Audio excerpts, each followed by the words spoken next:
This is Planet Music.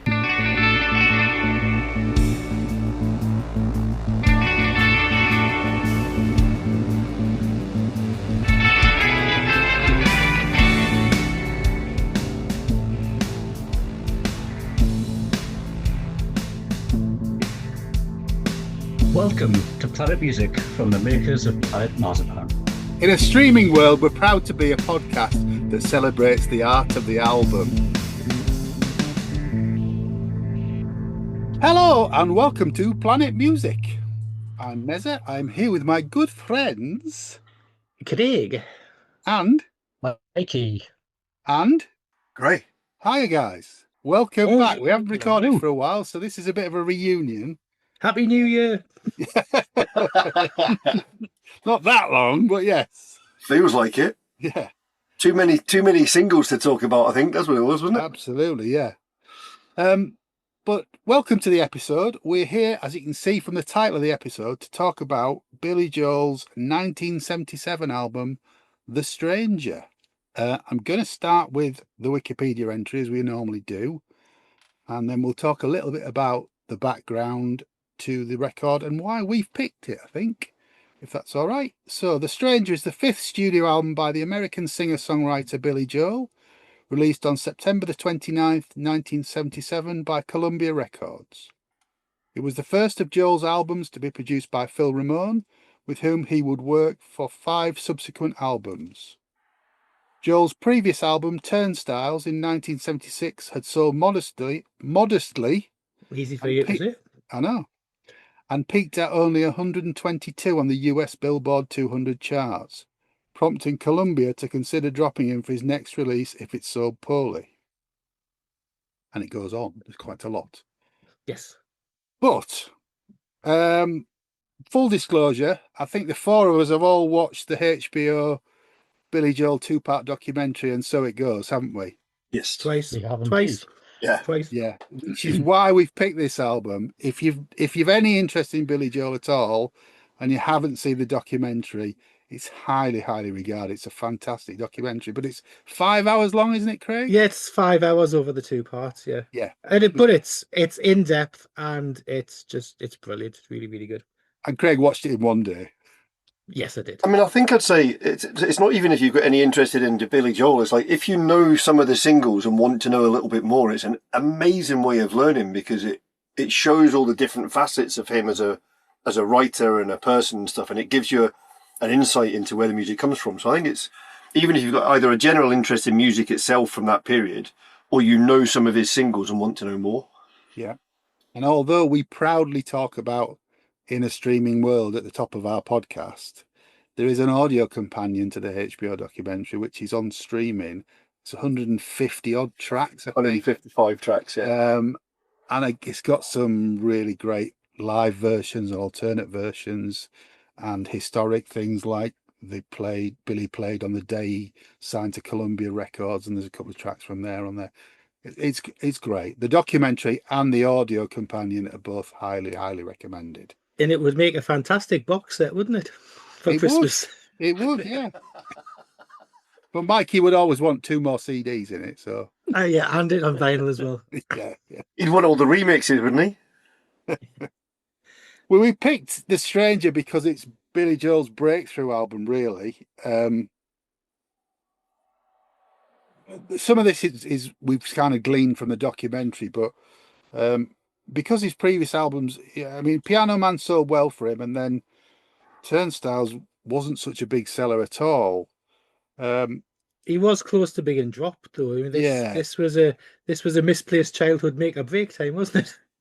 He was, but he was frustrated, wasn't he? Because I don't know who produced Turnstiles, but they wouldn't let him use his band on the album. So he formulated his shit hot live band, and he wanted to use them on the record. But going completely against that, he started the sessions for The Stranger with another producer who wanted him to use Elton John's band, so Dee Murray and Nigel Olsson.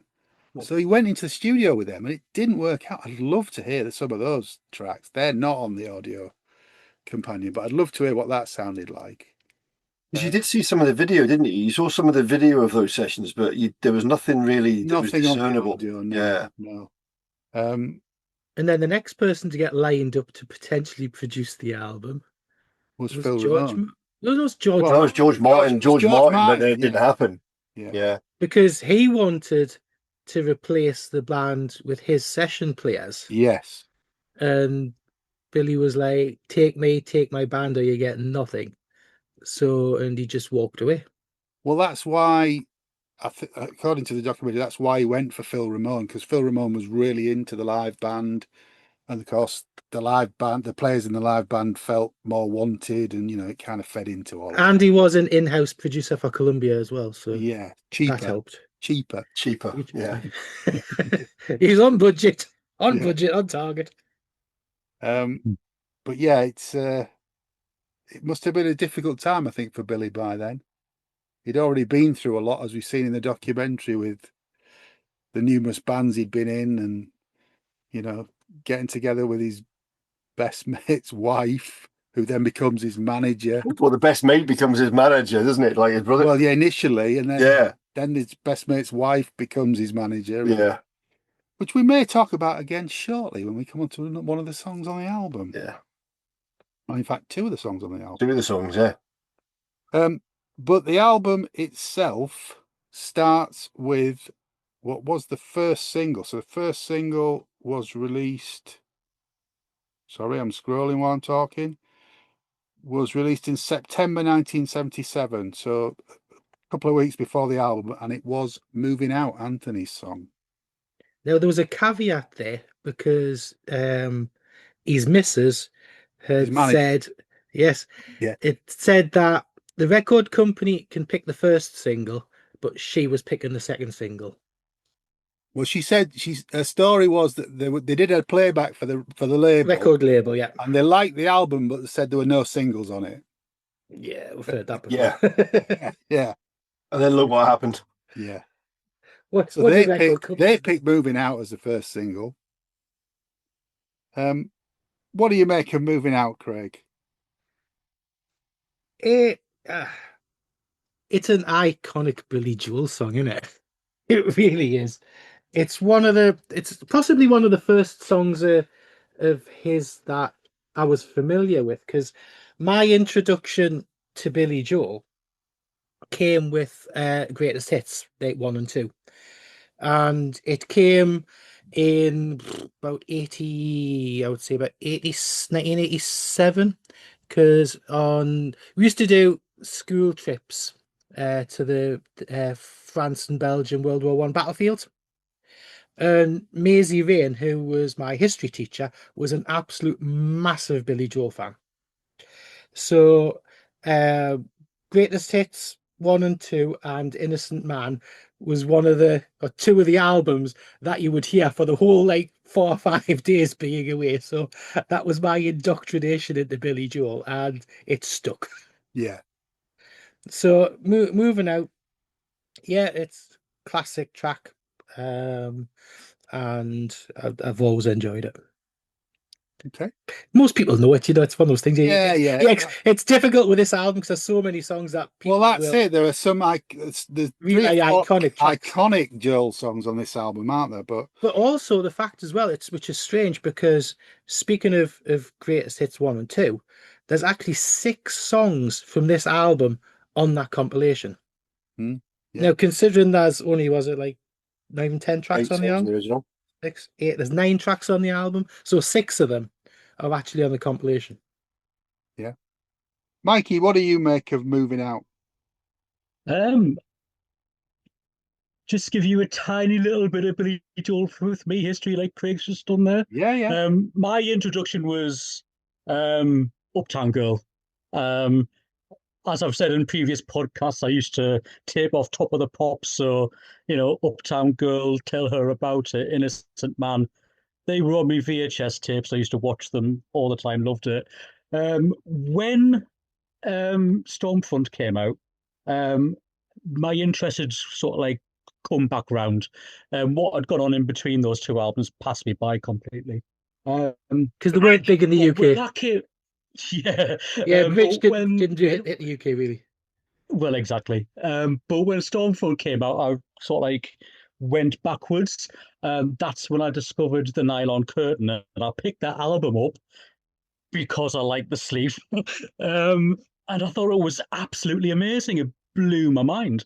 And so I kind of went back, but nothing really particularly hit me as strongly as what the Nylon Curtain did. Although, like Craig said, the Greatest Hits collection was very much something that we played a lot at that time. But one of my favorite songs of his was from 52nd Street, which was Until the Night, because I think that's got a very sort of like Phil Great song, Spector yeah. sound to it, which Yeah. always wins me over. But I didn't think we are going to do The Stranger that I actually knew much of it. If I was like, oh no, this one. Oh no, this one. Oh, and it was just memories flooding back, and it's amazing. And this was obviously one of them.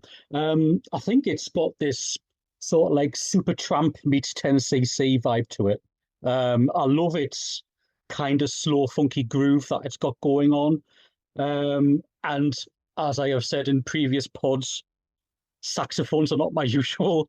Yay, saxophone in a record thing. And this record's obviously got it There's all loads over. of it on here, yeah. Loads of it. Yeah, Loads of it. but there is not one point on this album where I think, saxophone. It No. works. It's part of its fabric, you know. Yeah. But yeah, it's a really nice song. It's a really good single. What I didn't realize was though, because a lot of what I've heard of Billy Joel has been the singles or single versions. So I didn't actually realize there was like the sound of a car or a Corvette. I think is actually the case at the end of it because the single version doesn't have that on. No, So I was like, oh, wait, what's going on here? And I think it's used a really good effect because you've got this wonderful piano and drum outro going on with the car riffing going on, and it's just so cleverly done. My only gripe is that I don't think it should have been track one on the album. I agree with you. The Stranger the should be next track one. Yeah. Should be track one, which will be evident. Completely agree with you. But, Yeah, that's what I was going to say on The Stranger. Yeah, definitely. But from a record company, it was the first single point of view. It makes sense. It was very much what you did back in the 70s, wasn't it? Singles at the beginning. Very much side. so. Yeah. Yeah. But yeah, it's a win-win for me. Love it. Great. Moving out.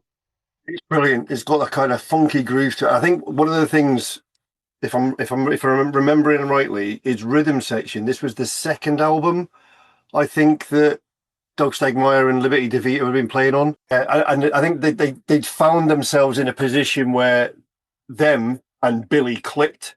And this is for me, this is an example of that because there's a drive and a groove to it that locks that rhythm section in with his piano part and lets the rest of the song ride on it, and it's brilliant.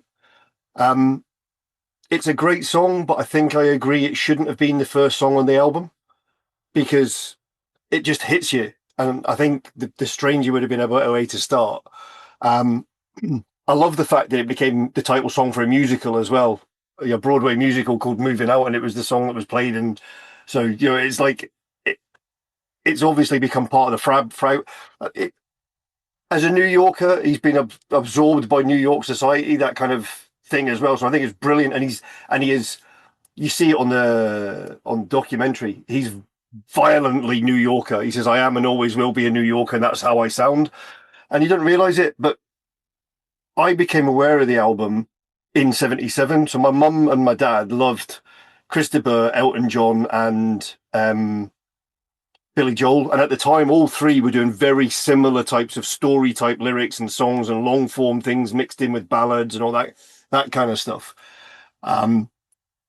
So we're talking pre-Innocent Man, pre-Lady in Red, and what am I going to say? Was it Too Low for Zero, maybe? I don't know, whichever one it was. 77? No, I'm talking the albums that they did before they went really poppy and popular and tried to go with the times.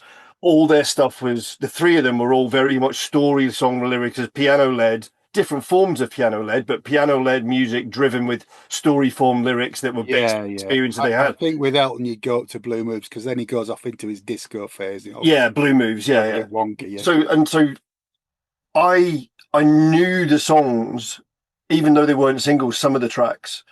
And then on the bus to school, we had a bus driver that had a radio blaring. So I'd always, when they were hits, you'd always hear them.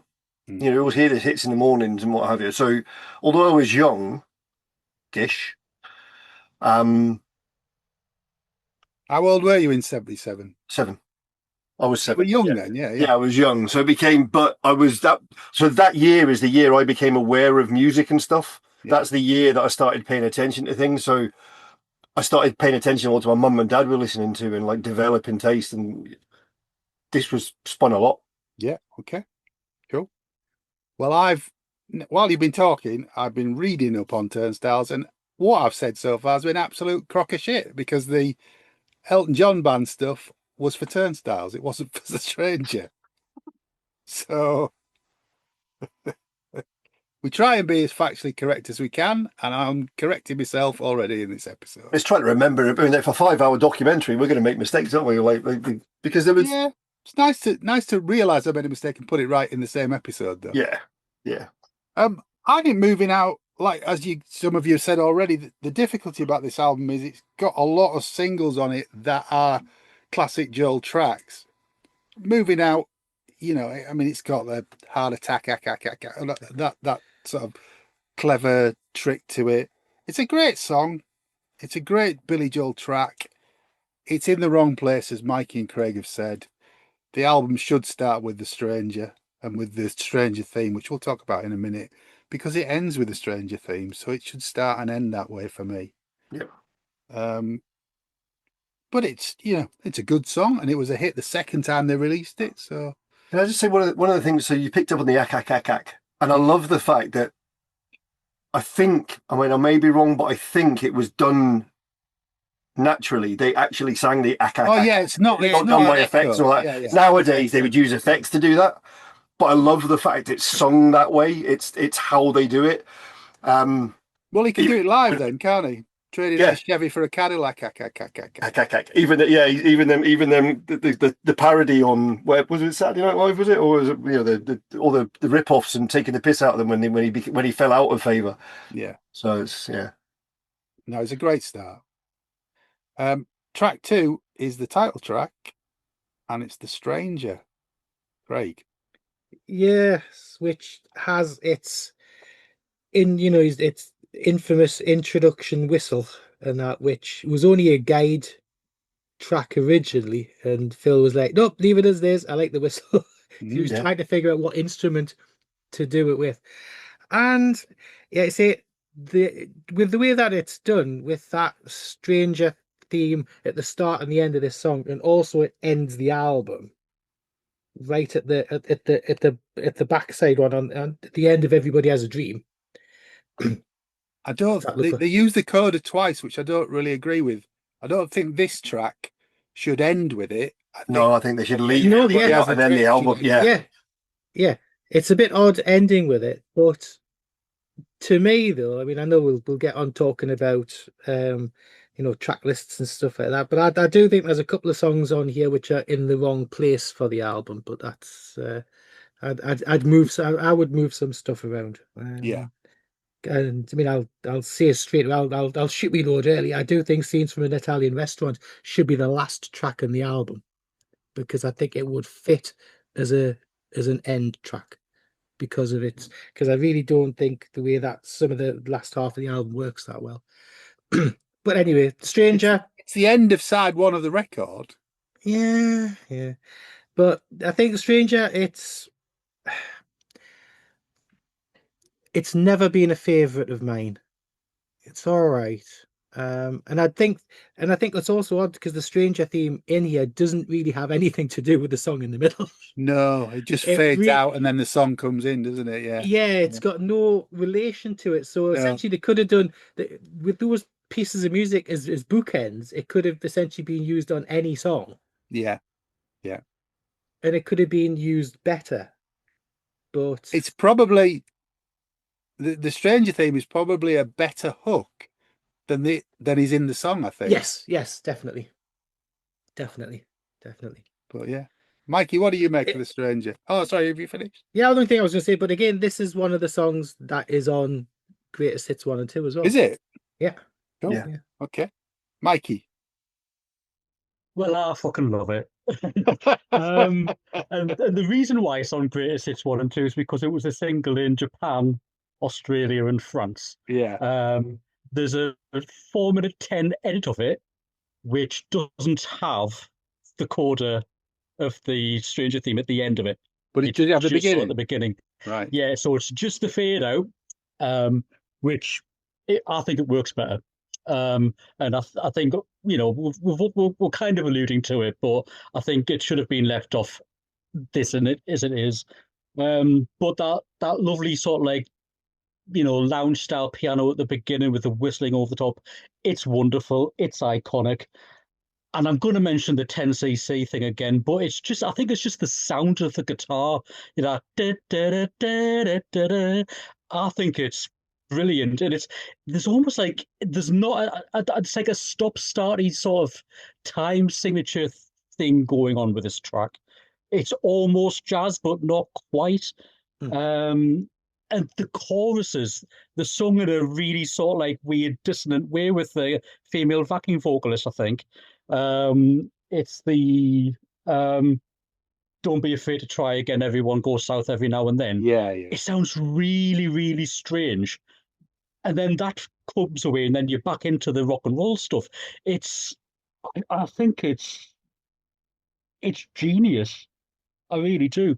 My only problem with the fade out is I think it happens too fast, and then it's jarring when the theme comes back in. Yeah. It's a bit like, oh, it's not a crossfade, really, is it? No. No, not at all. I think it's a little bit jarring, and I think it's in there just because I don't think it lends anything to the song itself, but it doesn't spoil it in its entirety for me. I think it's a wonderful song. I really do. Brilliant. Cool. Great. I think if I was Billy Joel, I'd have shot Phil Ramone because can you imagine being forced to actually whistle the start of a song in a live show for the rest of your life? Oh yeah, that'd be a nightmare. It would be horrible. It's like, reminds me of Over My Shoulder by Michael Mechanics, and I'm never sure that they're really whistling that live either. But yeah. But I mean, I totally get the 10cc thing with the guitar, but I also get it with the vocals. If you look at the verse structures and the way it's bitten off and the way that is it the second or third? Once I used to believe I was such a great romancer that I came home to a woman that I couldn't recognize, and the way all that's worked and stuff. It's like the delivery. It's got that. There's a Lounge Lizard start to the song, then it's that kind of jazz rock type stuff in the middle and stuff, but it's all done with pop sensibilities. It's really clever the way it all mixes together. I love the song. I think it's brilliant. I do get caught out still with the way the whistle starts and the whistle stops and then the song starts, because there's a jarring difference between the two. But it's iconic, and it's iconic for a reason. It's a brilliant song. Yeah, I agree with a lot of what you said. I think the lyrics are really different on this. There's a particular line that really struck me. Did you ever let your lover see the stranger in yourself? Yeah. Real darkness in some of the lyrics. And it's about the flip side of the personality and shadow self and all of that sort of thing. But done in a really lightweight, poppy way. This is more like what came before for me. This isn't a radical departure for Joel, I don't think. Yeah. And I'm surprised it's on Greatest Hits, if I'm honest. But it's sold 500,000 in Japan. Well, you know, what can I say? You know what I mean? If you're going to put something on Greatest Hits, you put something on that's sold 500,000 copies in one country. Yeah, fair enough. Okay, we're on to the first of, I would say, two big hitters on here. Track 3 is Just the Way You Are, Craig. Now, this was his biggest hit so far at the time, wasn't it? This was what actually skyrocketed him into being an arena player. Well, this was the second single, wasn't it? It was the second single, yeah. It was the one that Elizabeth had picked over the record company. I mean, it's a song about her. Yeah. And I think he said in an interview that the melody for this had came to him in a dream one night, and he was so staunchly against this song being on the album because he reckoned it just sounded like a song that would be played at a wedding, and he had to be persuaded to actually put the song on the album. Yeah, but he 'Cause was persuaded by Emmylou Harris. the two people who came into the studio, they said, is Oh, was Linda it Linda Ronstadt. Ronstadt? Linda Ronstadt. Yeah. Linda Ronstadt, Linda yeah. Ronstadt and Phoebe Snow heard it, and they're the ones who basically kind of give him the Yeah, good old nudge yeah. to say it was like, yeah, definitely. But what can you say about this song? I mean, it's really it's a classic tune. I mean, all right, you can say now, nearly 50 years later, it sounds a bit lift music.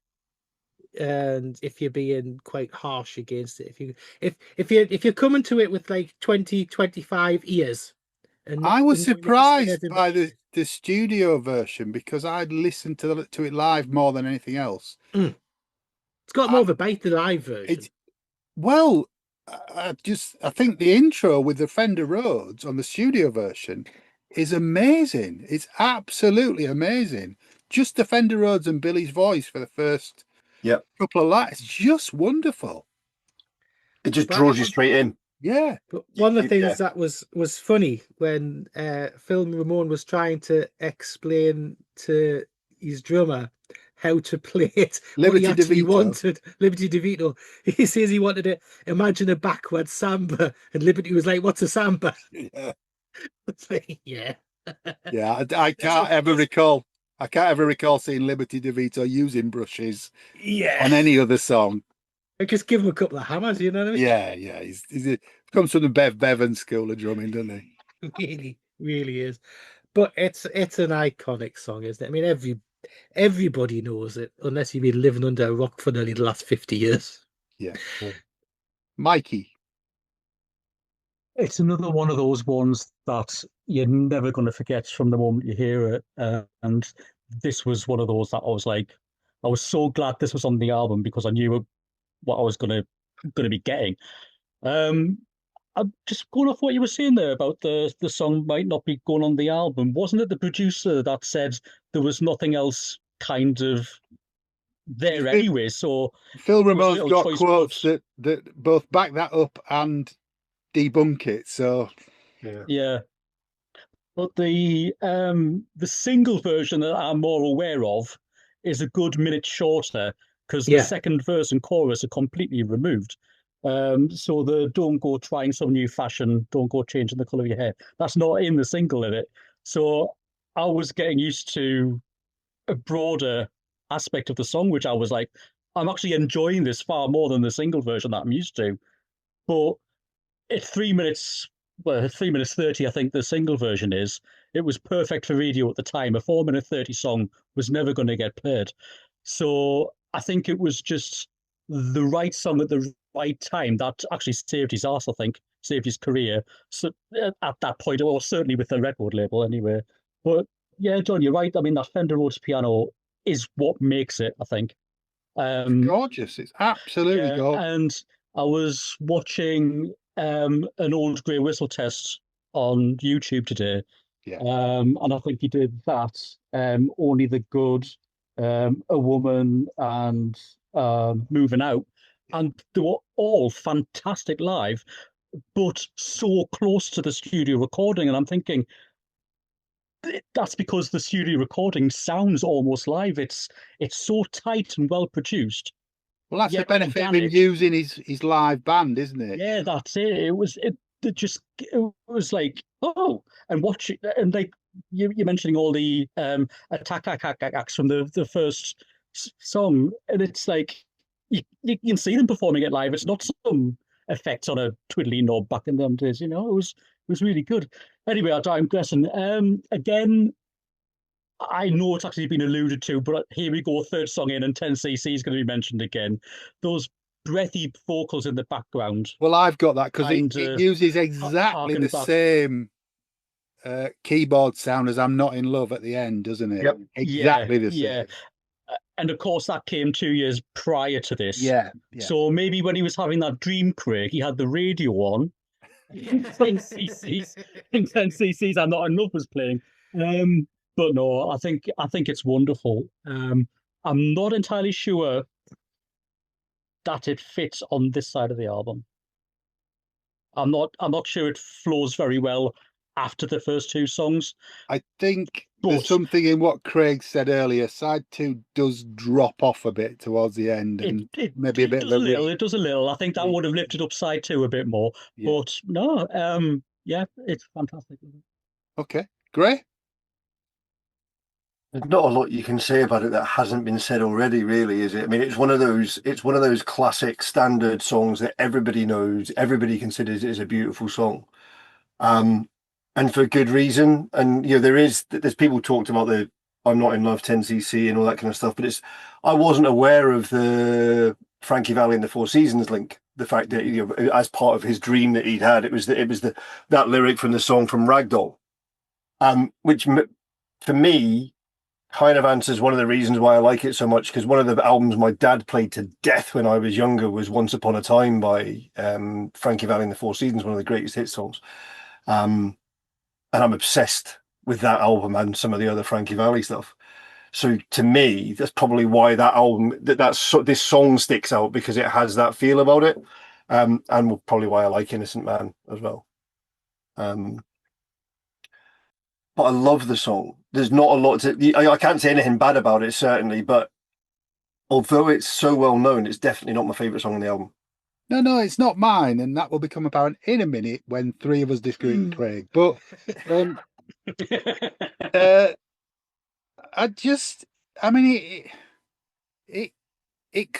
is a lounge song in a lot of in a lot of versions, but not on this version. I don't think it's. I think the perception of it over the years is it's become lift music. Yeah, but I didn't feel that listening to it today. I think it's a really, really simple arrangement broken into three parts. You've got the intro on the roads, then Liberty comes in on the brushes with an acoustic guitar playing as well.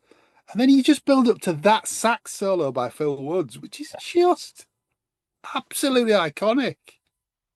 And I have to say, your point there about the simplicity and clarity of that intro with just the voice and the Rhodes piano, it immediately just draws you in. No matter what you're doing, when you hear that, you are going to focus on what you're hearing. It's gorgeous. Yeah, brilliant, but not quite as good as track 4, Craig. But it did win 2 Grammys. Well, that's not bad, is it? That that's not bad for a single, is it? No. Track 4, Craig. Scenes from an Italian restaurant. Do your worst. Don't do me worst. You think I'm gonna have a go? He's going to use the word prog, isn't he?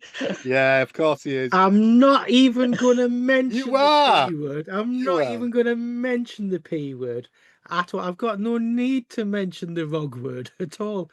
Because I mean you've got a song here that is 7.5 minutes. It's 3 tracks or 3 unused tracks stitched together to make an epic. That word that I'm not allowed to use. We all know a band that does that, don't we? We all know a band who does that. 3 tracks, but it's in 5 sections. Yes, it is, because you've got your calls and stuff like that. It is, like we've said about albums recently, it is a very cinematic piece. It's one of Joel's story songs, and it's funny because I'm not particularly now. Before, I mean, I say you've got a misconception that I dislike the song. I do not dislike the song. I've got a text from you today that says that. It doesn't say that, though. I didn't say I disliked it. You just said that it was the best thing since sliced bread, and I just went, nope. There's a difference. But it's like there's a couple of songs by the Joel Meister that I just think have been overvalued. This is one of them. I say I've got nothing against the song. I do like it. I do, and I think it's great storytelling. But I mean, I'll say it now. One of my least favorite Billy Joel songs for all time is one of his most covered songs, and that's New York State of Mind. I really don't like that song. It just personal taste. Yeah, I got none. There you go. That's fine. Yeah, both of you. Yeah, we had this discussion earlier, didn't we? Yeah, fine. But yeah, and I love the story of it. I think it tells tells the tale of a couple who peaked too young in life and overstretched themselves and ended up back where they started from. But you can never go home. But no, and it's a piece of music. I mean, especially the opening, bottle of red, bottle of white, and that's that's just Well, it's white and red, but I'll let you. White and red, yeah, but whichever way when you want to do it, and rosé instead, whichever. But yeah, it is Joel classic, and it's stayed in his set list all the way through to this day. Okay, but I see, I've not got the love of it that you lot have, but okay. I do like it. Mikey, what do you make of it? Cracks knuckles. I think it's absolutely fantastic, and I'm going to say the obvious thing, which is Beatles Abbey Road, because I think that it's been alluded to that he wanted to do something like that, but I only read that after I wrote the notes down about that, if that makes sense. Yeah. I think the opening sounds like Neil Diamond. It could be lifted from the jazz singer. I think it's gorgeous, and they've got this sort of like orchestra that comes sweeping in, and it just builds and it builds, and then you've got these drums that are kind of going dum dum dum dum dum, and you think it's gonna just keep going, then it just flash stop. At 1 minute 45, it goes off onto this jazz rock fusion tangent, which is the bit that I think sounds the most Abbey Roady. There's some wonderful clarinet work in there. There's like a marching band kind of feel to it. I just think it's pure genius. And then just as you're getting used to that, at about 2 minutes 50, this piano solo comes in, and you get this seismic shift into the full Brenda and Eddie's, history and life, which to me, if you've listened to the Beautiful South's work, I think that Paul Heaton was heavily inspired by the way that the lyrics are delivered in this song. There's a few Beautiful South songs out where the lyrics are delivered so fast and are so condensed into such a short space of time that I think you've definitely heard this song before, mate. When Paul Heaton does his big story songs about a character or about a couple of characters, I just thought, I've heard this before, and this has it in spades. I don't know how Billy wrote all this stuff down and fashioned it into this song, but it just paints a picture, doesn't it? You just carried along on this whole Brenda and Eddie story, and I just think it's wonderful. I think it's brilliant. And then about 4.5 minutes in, you get this massive sax solo, which is rip-roaring. It absolutely kicks butt. And then you've got that for another minute and a half, and at the 6-minute point, you've got this massive orchestral breakdown. And then you're back to the refrain from the start. You've got the Neil Diamond thing coming back in at 6 minutes 30. I think this is absolute pure genius. I really, really do. This to me is side 2 of Abbey Road. It's all over the place. Yeah, it's meshed and it works. All the sections of this feel right. Yeah, they are quite different, but it works as a whole. I just think I know I'll have heard this before, but the revelation of sitting down and actually listening to it. This is the song that got me into Billy Joel. Yeah. I saw this on a BBC in concert, and this particular song absolutely floored me. And this is what drew me into Billy Joel. Yeah, and I only found out today that there was a animated video done 3 years ago for this song, and that in itself is a piece of art and is wonderful and it works. Yeah, it's really nicely done. Yeah, so if you've not seen it, head off to Billy Joel's YouTube channel. It's on there. It is fantastic, and it solidifies the story. You can just see everything being played out. It's wonderful. Yeah. Do you think, though, Mikey, that this would actually be a good album closer? Not just the end of side 1, but I think it's an album closer. I think The Stranger does that, but it could have done it better. Everybody Has a Dream wouldn't work anywhere else, I don't think. Yeah, Despite what I've said. I think Everybody Has a Dream needs to be the last song on the album, to be perfectly honest. Yeah. But no, I think it's fantastic. Either a closing of side one or an opening of side two was what this needed to be, and I think it's perfect where it was. Okay, Graham. I'm not sure we need to say anything else, do I? If you do you agree with it? You've had two different. Oh, I totally agree with it. Absolutely agree with it. And I think so. Something that was touched on for the last track about how it feels when they were playing, and something, and I'm sure it was commented on in the documentary when they were recording this album. They did record live as a band. That the main tracks. Obviously, they did all the overdubs. They did the orchestral sessions and the strings and bits and bobs. But the root tracks, the core tracks, were recorded live as a band, and you can tell that there's a vibe that's going on. We talked about it on the Tears for Fears album, where you could tell that there was a to-in and fro-in when they were doing that jam, and you can feel the movement in the room, and this is a perfect example of that. It's just got a great when it builds and it does that sort of. It's the most live sounding track on the album. I think. And apparently it was recorded in one pass. He did 7 takes of it. 7 takes of it, yeah. Can you imagine? I mean, I don't even know how you could do it, really. That's mad. Absolutely mad. But it was Phil Ramone that suggested putting these 3 songs together. Yeah. Yeah. And was it Peter Gambaccini, so Paul's brother, that called, what was it he called it? A careful and considerate juxtaposition of different musical idioms, which is the other way. It's like, but it shows for me, although it says scenes from an Italian restaurant, it's like sitting watching New York go by. So it's all the different things that you would see and hear and feel in New York, rather than just. It's not the restaurant that's important; it's what's going on and the life that passes through it, and it's amazing. It really is amazing. It's not the song that got me into Billy Joel. I think that was probably Just the Way You Are, because it was so big and it made me pay. At that age, it was like, who is this? Because my mum and dad liked it. But once I was old enough to appreciate long form stuff and listen to lyrics more about, I'm a sucker for a lyricist. I don't care if they can sing particularly well. I'm a sucker for a lyricist. It's about the ability to tell a story, because for me, that's far more powerful than being operatically able to sing or being like sort of pitch perfect. If you can tell a story with an emotion that brings people in, and that's what he does in spades on this. I love it. I love that kind of storytelling aspect of it.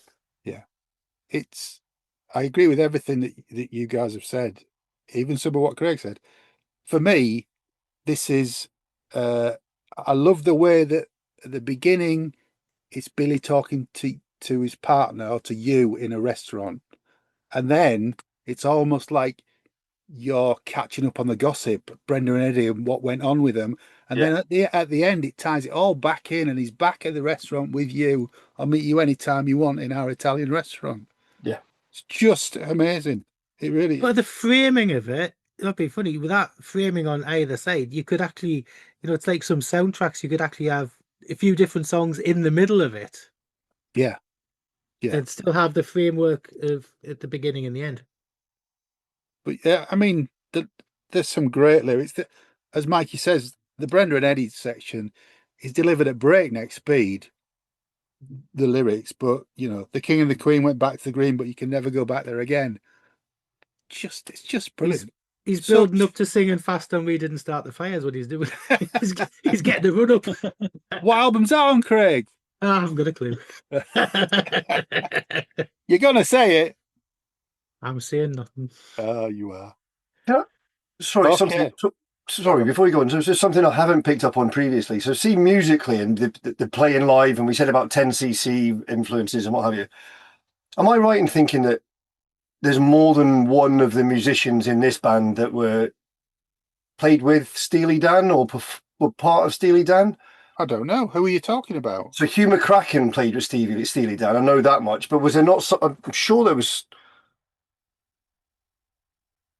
The guitarists.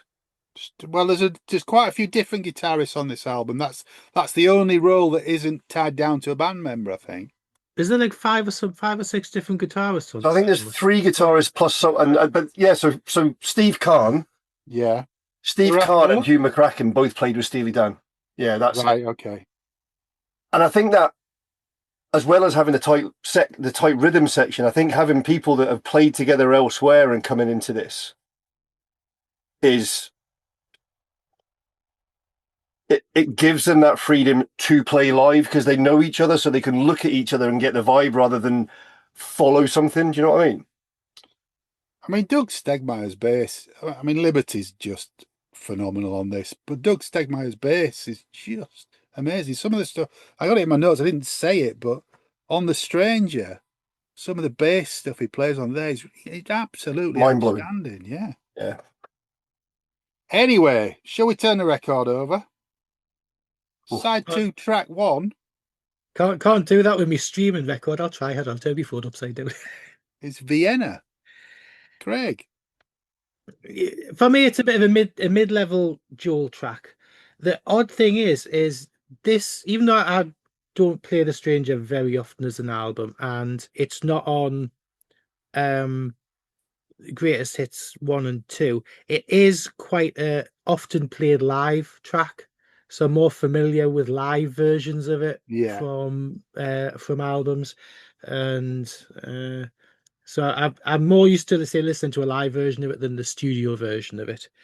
And again, it's one of these story ones, and it's based on a trip that he had with his dad to Vienna, and just watching, sitting outside at the cafes and watching life go by, but at a different pace and with a different sensibility. Coming from New York, everything's a bit in your face and everybody's driven and everything like that.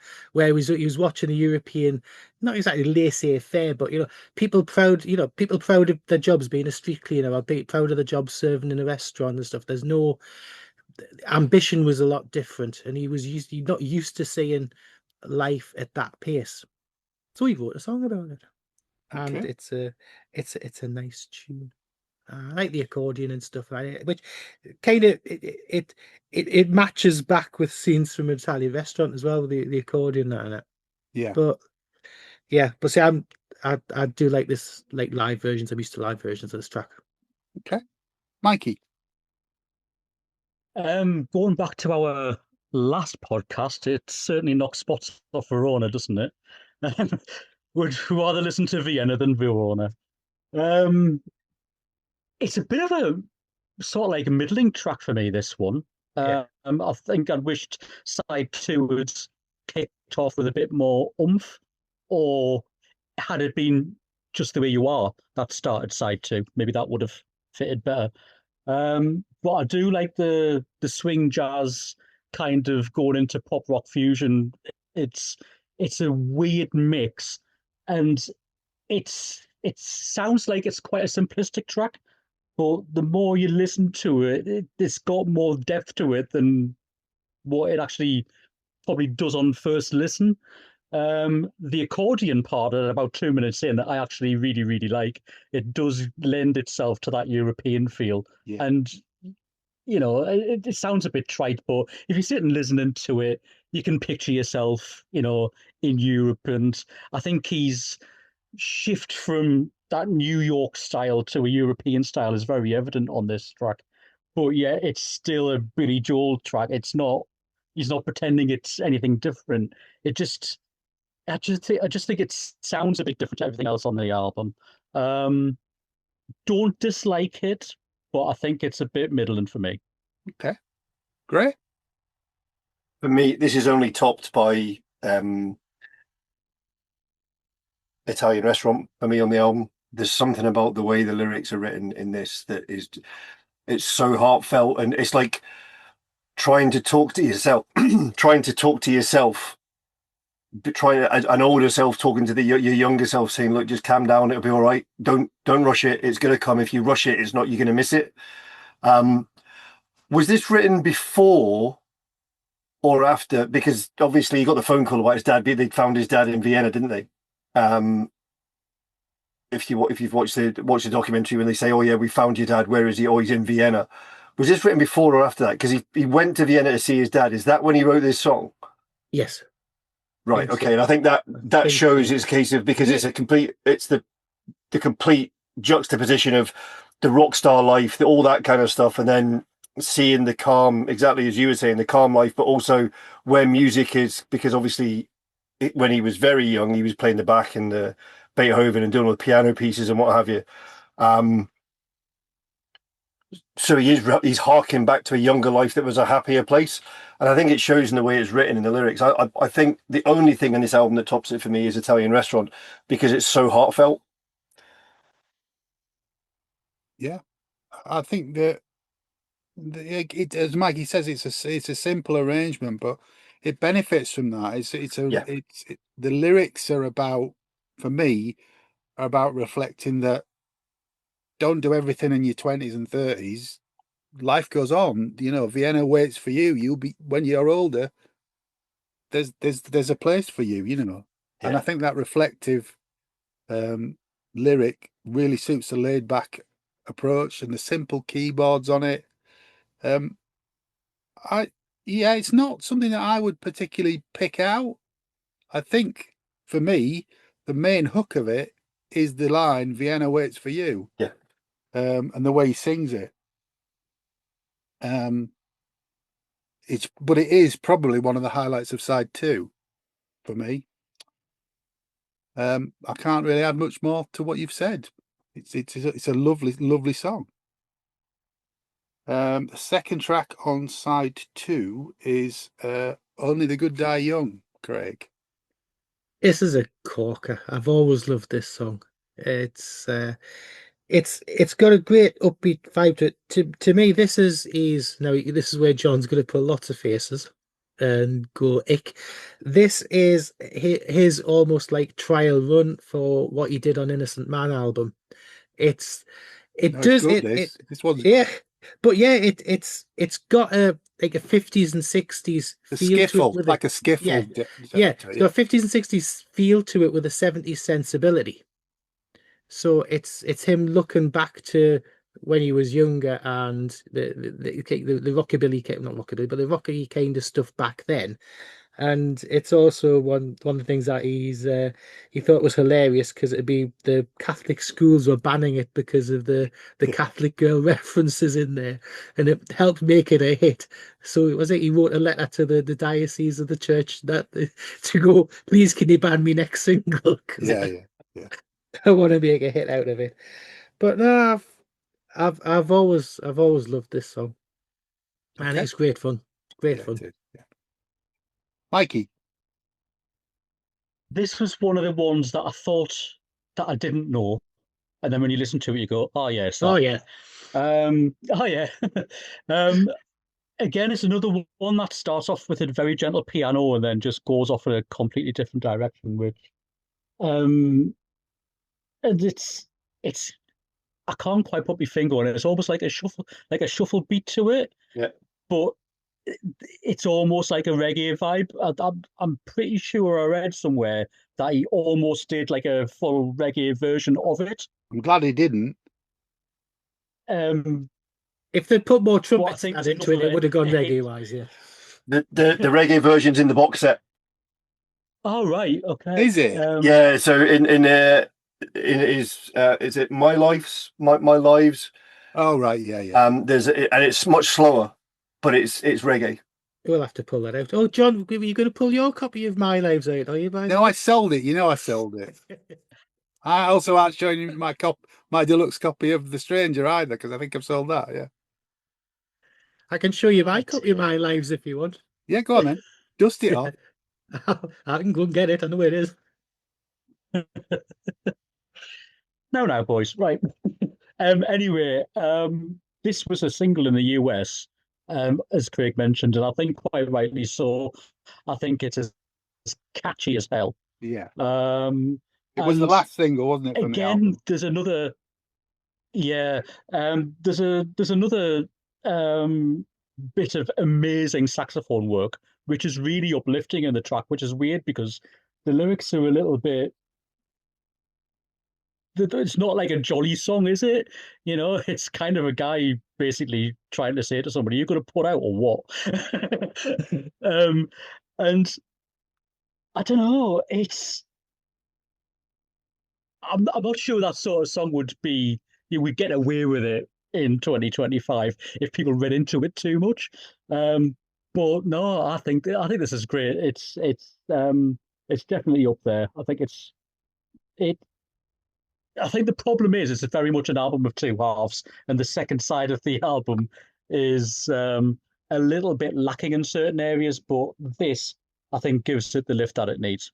Yeah. Cool. Great. I think Mikey's dead right. I've been listening to a lot of older stuff for the last few weeks. So a lot of 70s rock, a lot of 70s piano rock, classic rock stuff. And I've caught myself on so many occasions going, holy shit, you couldn't sing that nowadays, or you couldn't write that nowadays and not get lambasted for it. And I mean, if you look at the page on Wikipedia for the single, in 2023, Joel said of the song, "It's occurred to me recently that I'm trying to talk some poor innocent woman into losing her virginity because of my lust. It's kind of a selfish song, like who cares what happens to you? What about what I want?" And then he goes, "But on the other hand, it was of its time and it was in the mid-70s and I was trying to seduce girls, so what the hell?" So it's like, it's very much of its time. But yeah, I can understand why it was an American single, because it's very much that American rock and roll shuffle style thing that has never gone out of popularity in the States. You could write a single like that nowadays and middle America would buy it in droves. Yeah. It's good, it's funny, it's a good story. I really love the song, but maybe that's because I'm of a certain age as well. Do you know what I mean? Yeah, it's brilliant. Yeah. And more sax. Yeah, definitely. It's great. It probably could do with being maybe swapped with Get It Right First Time or something on this Yes. side to sort of move some of the better tracks, spread them across the side, because it's, Vienna, Only Good Die Young, and She's Always a Woman are the first three tracks on this side, and it's all a bit top heavy again, isn't it? Yeah. It's great. It's a skiffle for me. What can you say? Fantastic song. I think most people will know it. The lyric, I don't have as much issue with it, because you're talking about a time, I mean, 77, 78, you're talking about Greece was around at that time. So all those sort of retro 50s type lyrics were around, weren't they? Like, listen to the Whitesnake albums in the mid-70s, right? And then Yeah, tell that's me a whole different, that's a bad lyric. Okay. Dave Coverdale's a whole different kettle of fish. Come and Get It and all that, yeah. Slide Yeah. It In, yeah, etc. Yeah. It's not that bad. Tell me more. Tell me more. Track Well, 3 on side 2 is She's Always a Woman. another Great. iconic Jewel track. That another one about his wife, but isn't this one basically about a commentary on his wife and the like her being in business, and the something like it could be like persecuted or insulted or just looked down to as well. Yeah, uh, I I think mean, it's some of the yeah, some of the lyrics now, just what you talked about the last song, some of it now, lyrically just doesn't. It's a bit like, I don't think so. I think for me, because she was his manager, he sees both sides of her. He sees her yeah, playing hardball, yeah, and then you've got lyrics like "She steals like a thief, but she's always a woman to me." And I think yeah, that's the juxtaposition for me. yeah. That's it. The whole point of the juxtapositions and stuff like that. But I mean, even now with the modern sensibility, do you think does it come across as sexist a bit? I don't know. Being an old middle-aged man, but it's an iconic tune, Yeah, and it's something that, yeah, It's never been one of my favourite Joel tracks, but I would never skip it. Okay. Gray, you're looking deep in thought there. Me? Yeah. Yeah, I mean, I'll let Mikey go and then I'll talk.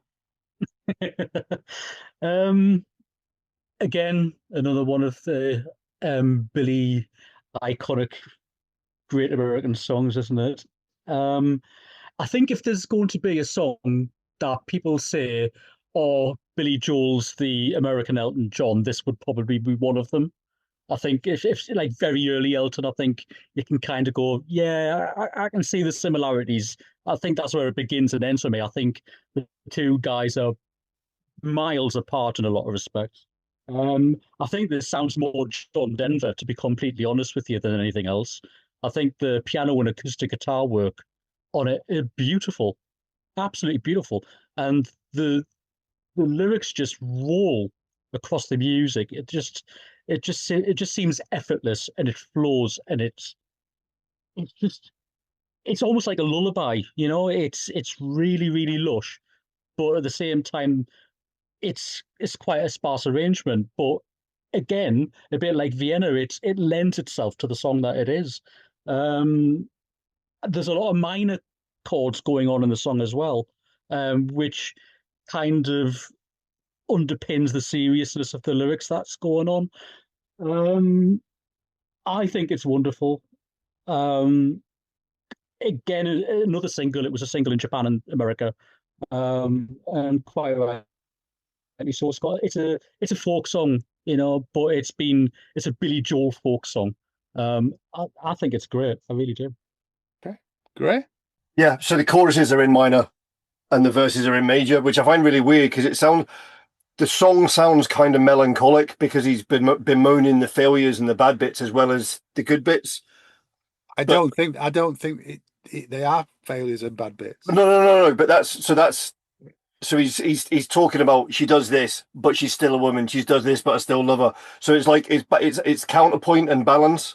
So the verses are all in major key, but then when you move to the chorus, it's in the relative minor to that key. And it's really weird how it plays off the two. I mean, the lyrics are fantastic. She takes care of herself. She can wait if she wants. She's ahead of her time. And she never gives out and she never gives in. She just changes her mind. You know what I mean? It's like, they're clever lyrics. They are really good, but you can also tell that they're heartfelt because they're about somebody that he feels that strongly about, that he can say these type of things. Yeah. It's on a par with Vienna and bettered only, as I say, only by Italian Restaurant. I think it's amazing. And again, it's in 6/8, so it's not in a normal kind of pop type thing. There's a difference to it, so it draws the ear in. It's brilliant. I agree. It is brilliant, but the lyrics for me are something different. I think they are talking about the complexities of the woman that he loves, and they're not weaknesses. He sees her as his manager. He sees what she does there, and then when they're alone together, she's always a woman to him. I take that point. That's how I see it. It's the light and the darkness in the lyric. If you don't really pay attention to it and just listen to the chorus, it's just a love song. But it isn't. The lyrics that you quoted there. The last verse is, "She's frequently kind and she's suddenly cruel. She can do what she pleases. She's nobody's fool. She can't be convicted. She's earned her degree. The most she will do is throw shadows at you, but she's always a woman to me." Yeah. Absolute genius. Moving on. Track 4 on side 2 is "Get It Right First Time." Craig. I am not a fan of this song. Okay. The opening riff of it. Now, Mikey, you're going to go, oh, for fuck's sake. The opening riff of it reminds me of the scene in Glenn Larson's 1979 movie that became the TV series Buck Rogers in the 25th Century. I've put it starts like a 70s cop show theme. Where Buck Rogers Yeah. in the 25th century, he does a dance in the 25th century with Princess Ardala, and it's got this cheesy kind of bow, bow, bow, bow, bow, bow, and it just sounds like the start of this. So, He has to get it in, folks. I don't know. and it just that's where it starts, and then the jazz flute comes in, and all I'm thinking is just Ron Burgundy and Anchorman. It's not that bad. Oh, it's here. It's like it's got like a calypso kind of beat to go with it. And then by the end of it, I'm thinking of Margarita Prakatan from Clive James. So yeah, It's fairly safe to say Greg's not a fan of this track. I'm just entertained just where it was just going in my head with it. That was all. Okay. But, yeah, not a fan of it, but it's just very of its time, and I just don't think it's aged very well. Okay. Mikey? Okay. I really like this. Even though I think it sounds probably the most dated out of all of the album. But I love it for that reason. I get the cop show feel at the start. Yeah. The thing that I wrote down when it comes to the la la la la la la I think la you wonder la how. las, I wrote Pakatan. down love. No, I wrote down love boat. Yeah, yeah. And I actually love the flute bits. I think it's great. I think the problem is with this track is it's overshadowed by the rest of the album. Yeah, definitely. And also where it is on the album doesn't help it, does it? Yeah. I think, It should have open side too. Yeah, I mean, even the sort I'm gonna use the word bossa nova. I don't even know if that's right, but it does have that shaky maracas kind of thing going on. I think Pakatan. it's Shut up, saying Pakatan. I love you, Clive James. Yeah, there was one thing I was going to mention about the lyrics.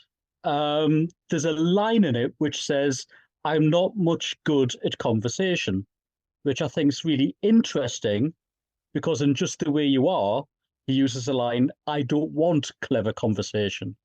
It's almost like Billy Joel's kind of admitting to whoever he's singing the song to, "I'm not a man of words, I'm a man of actions and feeling." He is though. Yeah. So I think it's I think strange he that means- he can say it in a song, but he's as wordy as it comes in the songs. Yeah. But if he's actually having an actual conversation with another real person, he just clams up. And I think the fact that it's mentioned twice in two different songs, I think is quite a clever little link. Whether that's accidental or on purpose, I'm not entirely sure. But I don't think this song's as bad as what Craig's making it out to be. No. I think it's fun. Yes, it sounds a little bit dated, but I love it all for that. Really do. I think it's great. Okay. Great. So I think he's quite upfront about the fact that he doesn't consider himself to be a clever lyricist. He considers himself as somebody who tells it like it is. The fact that the way he tells it like it is absolutely brilliant to us is by the by. But he says he doesn't hide things. He's basically he tells the stories as he sees it. So maybe that's why I'm not a clever conversation, because he doesn't try to hide things. It's a bossa nova, by the way. The groove that you're talking about is the groove for the song, and it's extremely 70s TV. I love it. I think it's absolutely brilliant. I think the groove's fantastic. I think they should have opened side two, because I think it would have given a completely different feel to the side rather than the way it did. It's kind of a throwaway track. It's weird. There's a lot to it. There's a lot going on. If you listen to the rhythm of the drums, you listen to the bits and bobs, the flute part and all that kind of stuff. And the lyrics it's one of these things that he does, that kind of fast lyric style thing, and tells a story quickly. But it just feels light compared to a lot of the other stuff on the album, even though it's quite complex. Yeah. I like it, but it's not up there with the best of the album. No, I agree with you. I mean, I can't get over that. It does sound like Stevie Wonder for me. Something like um, Songs in the Key of Life, Songs of Key of Life, yeah. or something like that. La la la la la. All of that. I really get Stevie Wonder vibes from that. And I want to put a caveat on the 70s Cop Show. It's just the intro to the track that sounds like that, not all the rest. Yes, it's not the right. It's the early part of it. Yeah. I think you're right. If we'd moved it further forward in the album, I might like it more. This is where the album tails off for me. This and Everybody Has a Dream aren't as strong as what came before, I don't think, unfortunately. Which brings us on to track 5, Craig. Everybody Has a Dream. Yeah, it's not a strong track at all. It's gospel choir-tastic.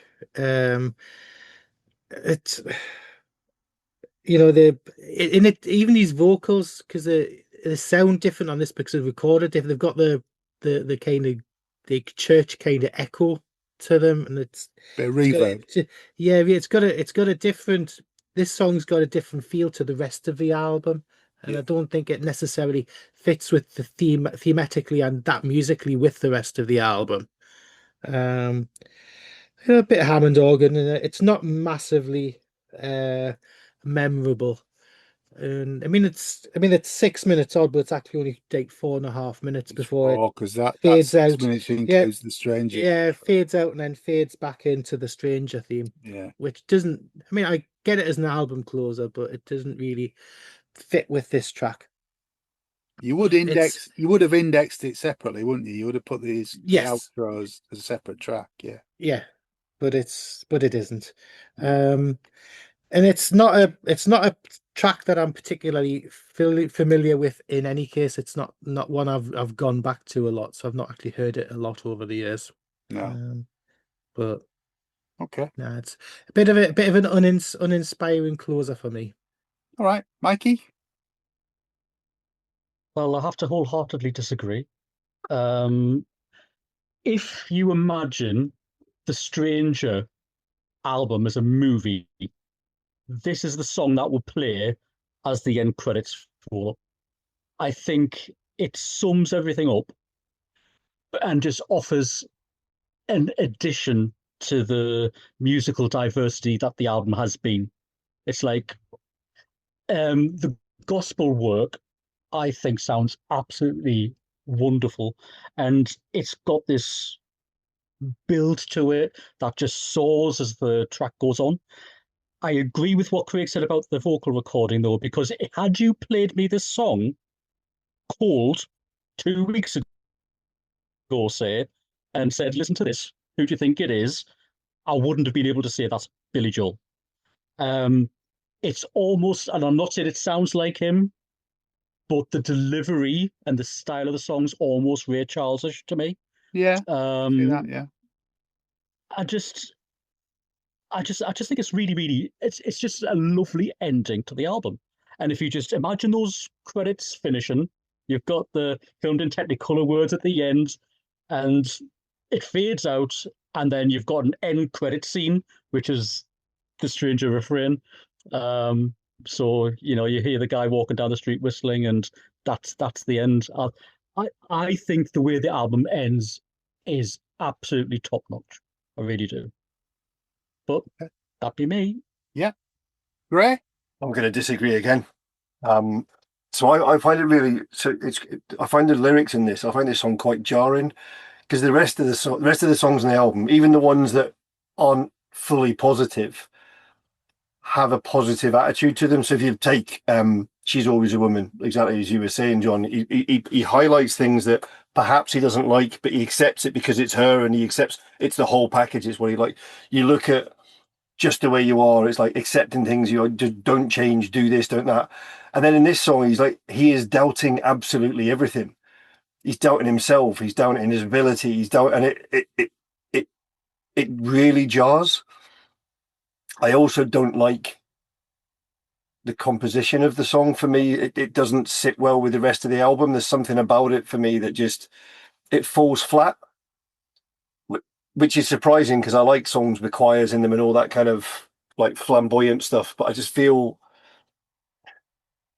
it's like, what is it? It says, while in these days of quiet desperation, as I wander through the world in which I live, I search everywhere for new inspiration, but it's more than cold reality can give, which is completely different to everything else in the song. Everything else in the album, everything else in the album, there's questions, but he gets a positive answer. This one doesn't. Well, yeah, but the chorus is, I know that everybody has a dream, and this is my dream, my own, just to be at home and to be all alone with you. That's positive. Yeah. Yeah, I know. I don't feel it from the song. No, I don't know why. all the ingredients are there, aren't they, for a Yeah. big album closer? It just, if you It falls flat. you put this next to The Last Resort on Hotel California. Yeah, Well, there's no contest. there's no comparison, is there? Not the big finish that it should be. Yeah. It's nice. It falls into the category of the last track. It's not up to the standard of some of the rest of the album. Yep. Which is a real shame. But the album did what Billy needed, didn't it? The singles Oh God, yeah. pushed it. Well, yeah, the way that to Billy another level. the way that Billy actually explained the album when it came out in one of the interviews, he says it's got hard rock, it's got soft rock, it's got love, it's got sadomasochism, and it's got food. Yeah. Well, that was that not an advert? Because there's a video of him saying that. Yeah, that's it. Piano. He's saying that on the piano. Yeah. It's a great record, and I'm sorry that we've ended on that negative note, because there's a lot of fantastic stuff on this record.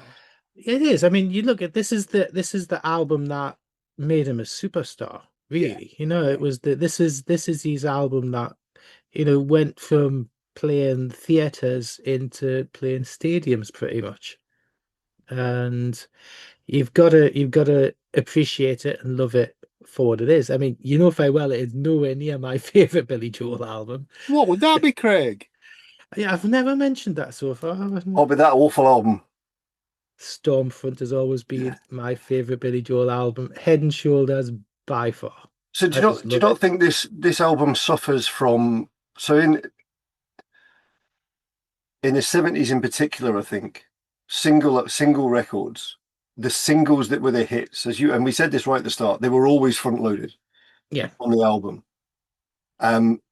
And unless you had really, really good deep cuts, stuff that was either too long or whatever, that they wouldn't release it as a single or whatever, that was doing the back end, you would get a tail off in the album. Well, actually, just listening to you say that, I'm thinking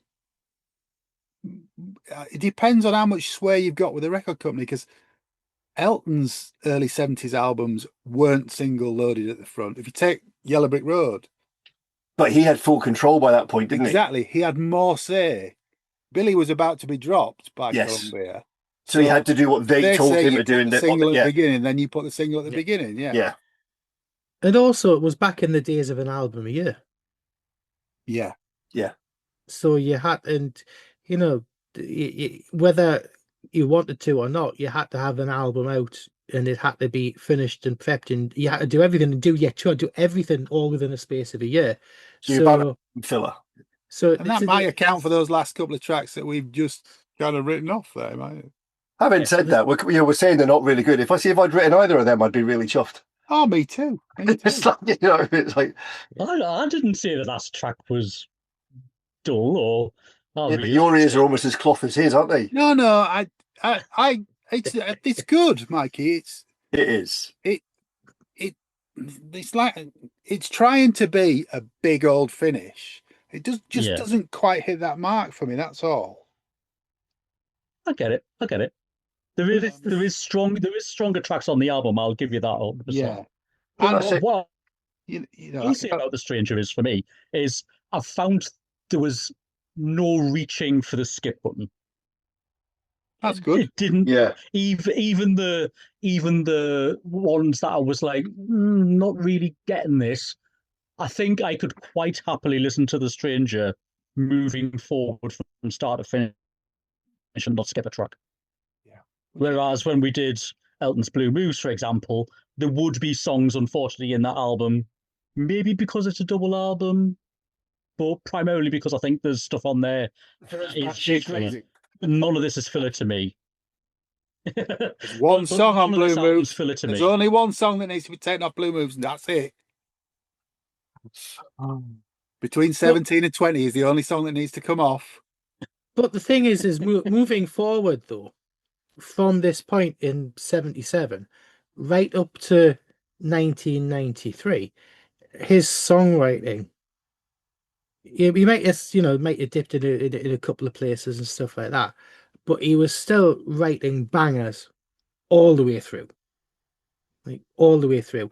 And when he stopped writing and stopped producing his own material after River of Dreams, we have lost out massively over the last 30 plus years from somebody who can write a tune. I mean, when he brought Turn the Lights Back On out the start of last year, there's a banger of a tune.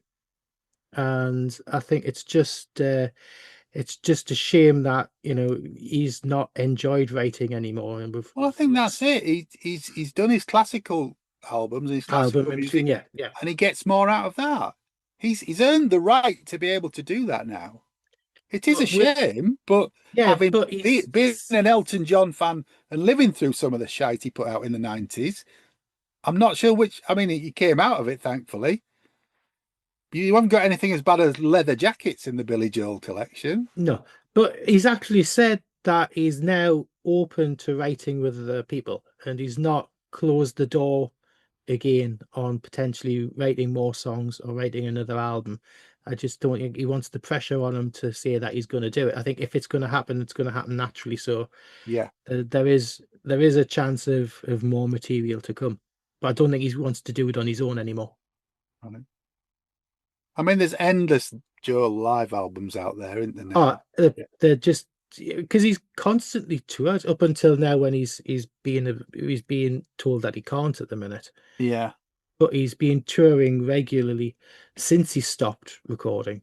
I mean, he had a break for a while and then came back. But it's interesting because I wasn't aware. I knew of the Elton and the two piano shows, but I wasn't aware they'd been running for 16 years by the time they finished them. It's like the amount of stuff that he did touring wise. I mean, he did that Madison Square thing for 10 years. The Madison Square residency thing. He did the 100 shows, 100 shows or something. He did 16 years without one, and plus he did all these big stadium tours in between, and they were huge stadium tours. I mean, it wasn't small shows. Yeah, I mean, he played the last gig at Shea Stadium, didn't he? Yeah. Because that's on Disney Plus still, isn't it? It's here. It's here, Craig. Yes, but if you wanted a nice 4K, it's here. Yeah.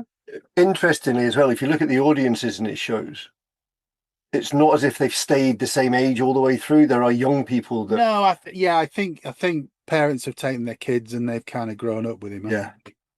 It is a shame we've not had anything new from him. But River of Dreams is a good way to go out, isn't it? At least he didn't go out on a poor record. On a duffer, yeah. Yeah. It's not quite at the height of Stormfront, but it's not a duffer. Here we go. I don't know it's a hill I'll die on. I don't know what my favourite Joel album is, because the early ones are all like this. They've got like 3 or 4 classic Joel songs on them, each of them. It's not An Innocent Man, though, is it?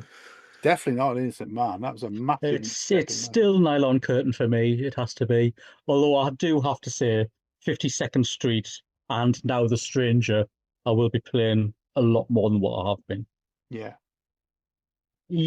Just to throw some rubbishy chart information at you. The highest it got in the UK was 24. Spent about 9 weeks on the chart, which I don't think's too bad.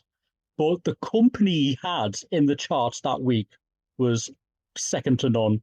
We've got Peter Gabriel's second album, Peter Gabriel 2. David Gilmour's first solo album. Scrolling up, we've got Black and White by the Stranglers. Rare Rumours. Yeah, Rumours, Fleetwood Mac. Out of the Blue, ELO. Another great Out of Hell. Yeah, Bat Out of Hell, Meatloaf. Not bad, is it? Grease, original soundtrack. You've got And Then There Were Three, Genesis. Yeah. Tonic for the Troops, Boomtown Rats. Great The album. records. These. Yeah, Jeff Wayne's War of the Worlds. Oh, not so good. Shut up. Kid Bush's The Kick Inside. And Awesome at album. number one, there was Saturday Night Fever soundtrack. Yeah. There was some big artists out there for him to be fighting against, and There's a reason people of our age like good music, really, isn't there? There is nothing bad in that list. There it isn't, is but good music. I mean, looking at Billy though in the UK, the singles were big, but The Stranger wasn't a big album for him, was it? Well, the thing is with Billy in the UK, his singles were very inconsistent. If there was 5 singles in America and 4 of them did well out of the 5, in the UK out of 5 singles, only 1 or 2 of them would do well. He's not had the sustainability and stuff like that. I think one of the things as well, because I've got quite a lot of the dual leg singles on, like some vinyl and CD and stuff like that, and he's not one for B sides or different versions of things. No, and stuff like that. you So basically get an album track as a B side, Yeah, don't you? that's again, that goes back to your comment about an album a year. Why would he waste a track as a B side? You had to put an album a year out. So yeah, that's it. So I mean, you'll see. It's also probably the flip side. So if you look at in the 70s of British artists that were making it in the UK and trying to make it in the States, they had that same difficulty. And I think although the music crossed over and the singles did well, when you were doing touring and album sales and stuff, it was a very different market on both sides. And the American one was still very much that local radio thing where was it that? In fact, no, it wasn't. It was the Becoming Led Zeppelin show where they were saying that they were getting the whole side of an album played on the FM radio station the day of a gig, and they're saying, this is Led Zeppelin. If you like it, they're playing tonight. And that still happened in America in 77, 78. The smaller stations would play sides of an album and go, they're playing the town tonight, go down and get a ticket. And it was in the days when you did walk down to the venue and buy a ticket on the day. Yeah. Whereas we didn't have that. We had very different radio coverage in the UK. You might have had Caroline and Luxembourg and what have you, but most of it was BBC stuff, and you didn't have that kind of grassroots type movement. Yeah, they wanted the shorter, poppier kind of stuff.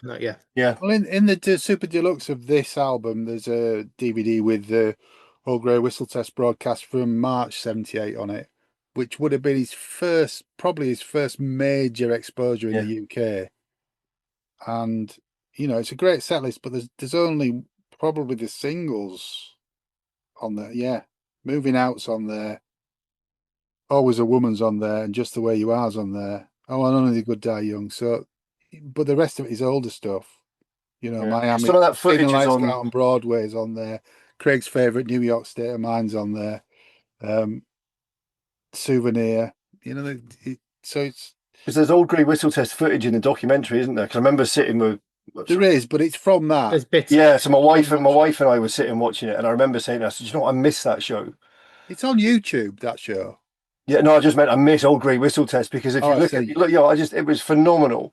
Yeah, and things like Billy Joel and Blondie and all the stuff that you used to get, that you got to see more of a band than you would be able to hear elsewhere. You got to see the deeper cuts and the older material that perhaps hadn't been released in the UK because they'd not been known or what have you. Yeah. It was like a visual version of the John Peel sessions, wasn't it? Yes, really, it was exactly. It just gave you depth and insight into artists that you wouldn't normally get privy to. I suppose the modern equivalent is Six Music, isn't it? Yes. Yeah. But overall, do we like The Stranger? Oh God, yeah. Oh yes. Do we recommend it? Highly recommend it. Highly recommend it. Ditto. It's a great record. It really is. If you've not heard it, give it a try. If this has piqued your interest into Billy, there's lots to go back into in his back catalogue. Try the HBO documentary, and So It Goes, and the audio set that's streaming, because they're just fantastic music on there. And Stormfront, says Craig. Yeah, and Stormfront. I didn't say a word, but I highly recommend it. Stormfront's a great album from the 80s. 89. There you go. A good Only year. just the 80s. Thank you very much for listening. It's good night from Michael K. Good night, guys. Thanks for having me. Thank you. Good night from Graham Tennick. Good night. Thanks again for having us. Thank you, mate. And good night from my partner in crime, Craig Houston. Good night, Vienna. Hey, take care. And stay alive. Yeah. Hey. Hey.